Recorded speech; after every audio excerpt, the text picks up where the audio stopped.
Bonjour. Bonjour. En démocratie, l'arme absolue, c'est interroger le peuple. Le président de la République peut à tout moment soumettre à référendum une question qui s'imposera ensuite.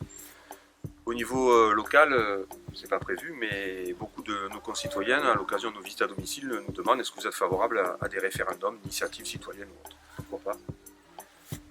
Quand on aura installé l'Assemblée citoyenne, il faudra établir un règlement, et pourquoi pas établir que si 1000 ou 1500 personnes habitant Saint-Césaire veulent être interrogés directement sur un sujet, ça ne me choque pas de pouvoir organiser un référendum pour les écouter, pour voir ce qu'ils en pensent. En sachant bien que c'est un coût, on va faire des référendums tous les 6 mois, que ça n'a pas une validité réglementaire, mais c'est un engagement moral, c'est-à-dire que si on accepte le référendum, il faudra accepter le résultat et suivre le résultat qui sera sorti des urnes. Et il faut que ce soit parfaitement contrôlé, il faut qu'une fois que le résultat est établi, on n'aille pas dire que le résultat a été trafiqué, qu'on a fait une campagne en disant il faut dire oui, il faut dire non, etc., que ce soit vraiment que ça s'impose à tous. Donc pour le référendum d'initiative citoyenne, on est favorable.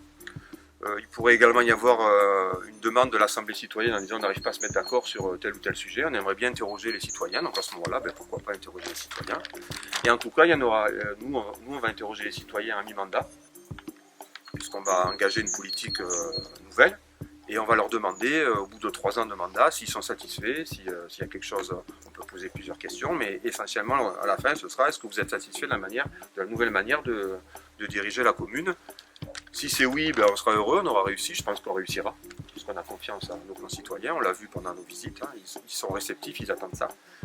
S'il y a un problème, on en tirera toutes les conséquences, soit on modifiera notre façon de faire, soit on prendra nos responsabilités. En tout cas, le référendum, c'est l'arme absolue, le pouvoir doit être au peuple. Si on va dans la direction de la démocratie participative, on ne peut pas être contre l'utilisation de ce référendum. Je vous remercie.